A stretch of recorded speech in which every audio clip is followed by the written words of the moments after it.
What are the other systems besides Oh, like Grok and GPT? Perplexity and Gemini and um, there's a lot. Yeah. Grok, And Perplexity, Gemini, Claude, ChatGPT. I think those are the main ones, but there's others. And people are making new ones all the time. yeah. But the big ones that got funded, they're putting in trillions of dollars to it. Yeah, I know Elon Musk was in a lawsuit the other day talking about when this was all developed, he had the understanding that it was going to be at no cost and to be simply a benefit to humanity. But it's become very much a capitalistic endeavor. Well, Concepcion, one of the things that I heard you say was that your work is based on the nursing process. And I was going to say that the art and science of nurse coaching started with the nursing process as its framework also. Mhm. And I think the art and science of nurse coaching, well, maybe not that, maybe it's the scope and standards that is scheduled for a fourth edition.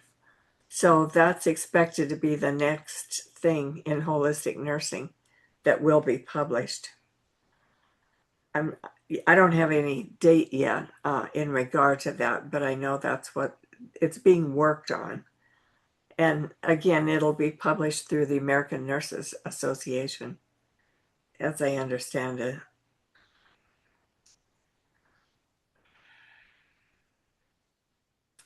One of the things that I love about holistic nursing, when Barbie Dossi wrote the first edition of Holistic Nursing, a handbook for practice, Mhm. she gave a new definition of insight, of intuition, nursing intuition, and she called it informed knowing. And I love that term because it's so friendly toward the scientific community, which nurses are. And it helps explain, why I think all of us have felt that need to go quick as we can all the way to the last room on the end of the hall, only to find that there's somebody there that needs a nurse. And that nursing intuition, it never leaves us. It's always with us, and it's one of our most beneficial tools. I think that I'm so glad that the holistic nurses have named it informed knowing because finally we're giving it credit where credit is due and not just shoving it under the rug anymore. And I was thinking about the holistic nurses today, just in the largest way. If there were a community of nurses that I would want to present something new to, it would be the holistic nurses. They would be the ones who would be willing to set aside their judgments, their prejudice, and have a look at something new. Oftentimes it's something old, but being seen in a new light. I actually did attend a conference, Concepcion, in um, San Antonio one time with Helen Erickson, and we actually were learning to use the pendulum at that conference. Mhm. Yeah, so it's been a part of the holistic nursing for some time. Helen Erickson calls her theory modeling and role modeling, Mhm. but it's very definitely a holistic theory. And her daughter, Margaret Erickson, is actually the director of the American Holistic Nurses Credentialing Corporation. And it's the credentialing corporation that certifies both the holistic nurses Mhm. and the nurse coaches through examination.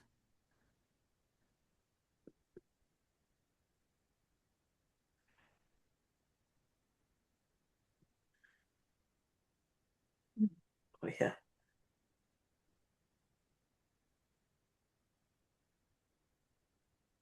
I just got my recertification the other day, so I printed it out. I think I need to put it on paper so it'll be more shiny. But anyway, that's what it looks like.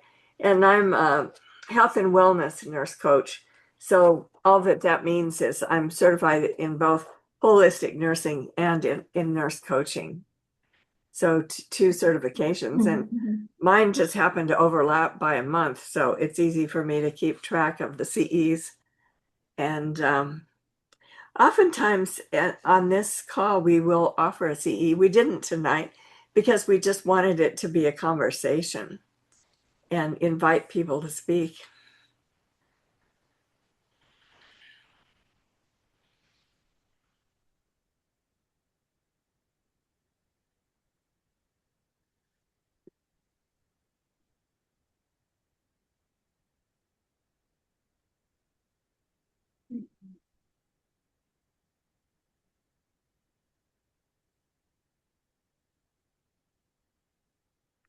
I heard today someone was speaking about a type of massage that she is doing.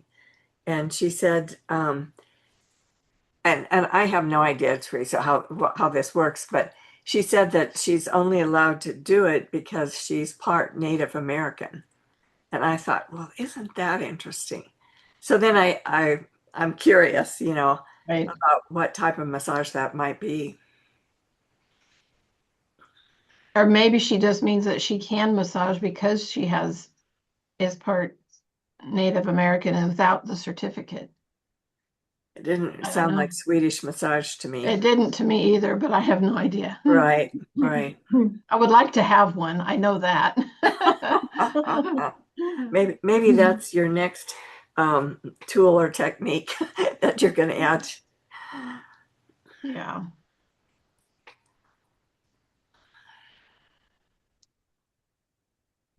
I I know my wonder, I wonder if she's able to do because she within the community.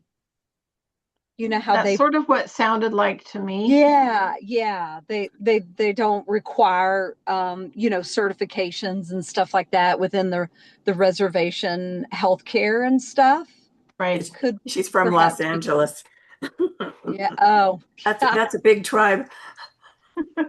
yeah.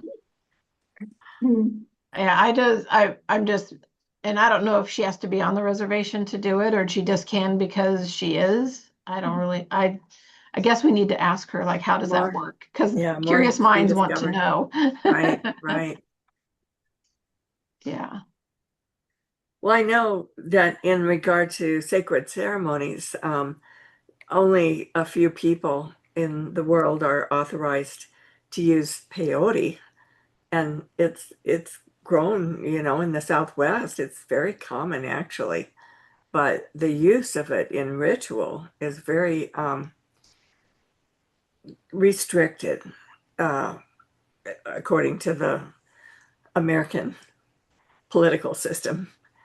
Of course, we can't know what happens outside of that.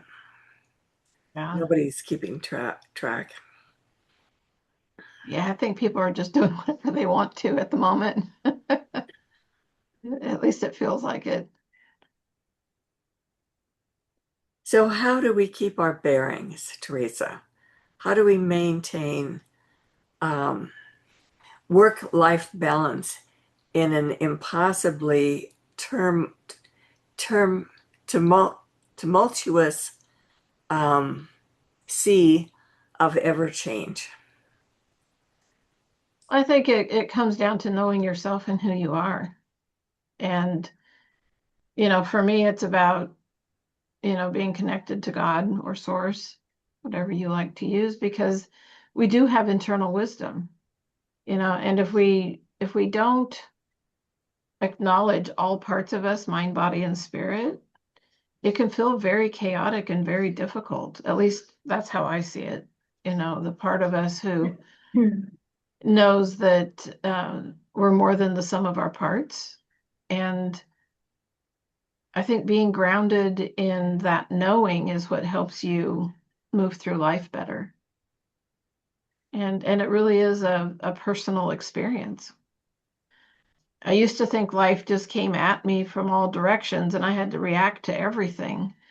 And sometimes I still do that, but more often I'm finding that um, taking life on life's terms is more important to living life at the speed of life, because I tend to want to speed up or go back. I don't know about you, but life was so much better back when. Well, no, it wasn't. I was still there and I was still me, but I don't have that body anymore. So it's a little hard to find it. And I think embracing the here and now actually helps us, being dropping into the world and the place that we're in right now and knowing that it's our time, whether it's as a nurse or a mother or a daughter or someone who cares deeply about the future that wants to influence that. I think we're all here for the part of it that we're here for. I heard something the other day that in 3 generations, no one on the planet today will be here. No one. That's always been true. I know, but I didn't think about it like that. And that is true, so I guess what I heard, that it made me go, oh yeah, we are only here for a certain amount of time to do what we're here to do. And I guess in a way it removes some of the fear of what the future might be, because we all know what the future is. But what do we do with what we're doing right now? Who's here that we need in our lives and they need us in their lives? Every time you go in a patient's room, every time you have a conversation, you're bringing the healing with you. And to do it in a kind and loving way is very important. Well, and just knowing that every conversation can be the most important. Even hearing the absolute truth from the clerk at the grocery store, it may be the most important conversation of that day, that week, that month. The universal wisdom that we all share does not respect age or political status or religious affiliations. It is none of those things. It is something that is deep within all of us and can always be acknowledged by another. I saw a beautiful thing, speaking of in line at the grocery store. There was a family in front of us, and it was a little girl, maybe 3, not 4, but she was sitting there in the cart, and grandma was pushing the cart. Mother was bagging the groceries, and the little girl started crying. And the grandmother looked down and she goes, hey, she pulled her little chin up. She goes, what's wrong? And the little girl had big tears, and she goes, it's going to be okay. Just let it go through you. It's okay. And like within 30 seconds, she regained her composure. She stopped crying. She started smiling. And I thought, I have just witnessed a miracle. And that I know she was a woman who obviously cared for many children, but she didn't tell the child to be quiet. She asked her to let it move through her. And she's like, it's going to be okay. Just give it a minute. And the little girl had, more big tears. And she goes, it's okay. Just a couple more minutes. And then it was done. And she never cried. All the other kids around us were crying, but she did not. And I thought, wow. As I thought to myself, she's got the magic. Whatever it was she just did was a reminder to me of holding space for in this case, a child that I know will have a huge impact on her for the rest of her life, because she figured out how to regulate her own emotions. because of a grandmother who cared to stop and let her feel it. Wow. Love that. Great story. Thank you. Yeah. It wasn't really. mine. I just witnessed it. Yeah. Well, thank you for sharing that. Yeah. I'm looking at our calendar, and I think our next meeting is going to be June 23rd. It'll be the fourth Tuesday. And I think Teresa has been in touch with someone who's going to do a very special presentation for us in July. Do you want Yeah. to say about that? So Caroline Bird lives in Austin, and she loves art and singing bowls. So she's going to have a little experiential thing for us in July. And so she'll bring set up her singing bowls virtually. And she has a little art. I suppose she will ask us to bring paper and pencil or whatever we want to do, and connect with ourselves through art and music. Oh, wow. So I'm looking forward to that. She's a nurse practitioner. She's a midwife, nurse practitioner. She has a handicapped daughter, and it was the art and the singing bowls that helped her not just connect with her daughter, but to find the joy in the hard times. Wow. And so she's written about it, and I can't wait for you to meet her. Do you happen to know if they're the metal bowls or the crystal? I don't Okay, know. that's fine. There I are want both. to think they're crystal, but I just don't know. Sure, sure. I don't know why I think the crystal ones, but It'll that's be what I nice think. for us to be on Zoom with her because she doesn't have to carry them. There's always a risk involved in moving those Right, things place to right. place. But Wow. she's a really wonderful person. I met with her. She and I had coffee last week, I think. Yeah, the And 18th. we just had a wonderful time just getting to know each other. So if any of you ever want to meet up, I'm willing to drive halfway and have coffee or lunch, just to meet each other. I think, sometimes I like a Sunday drive just like anybody else, and it's easy to do. Well, thank you for joining us tonight. And Concepcion and Jana, we hope to see you back sometime soon. And in the meantime, enjoy summer, the beginning of summer next week. And And and and you guys enjoy, I don't know who's going to the conference, but you guys enjoy the conference. Isn't that like next week or two it, weeks? it Yeah, is on the 4th. Yeah. We're yeah. going to Costa Rica. So Ah, we have to skip out this time. We've got a business oh, retreat in Costa Rica. So, I think but that sounds fun too. it will be. It really will be. Well, have a wonderful week, everybody, and look forward to seeing you again soon. And thanks for being here. We really Yeah. appreciate that. All right. All Thank righty. you guys. Okay. Thank See you next you. time. Bye for now.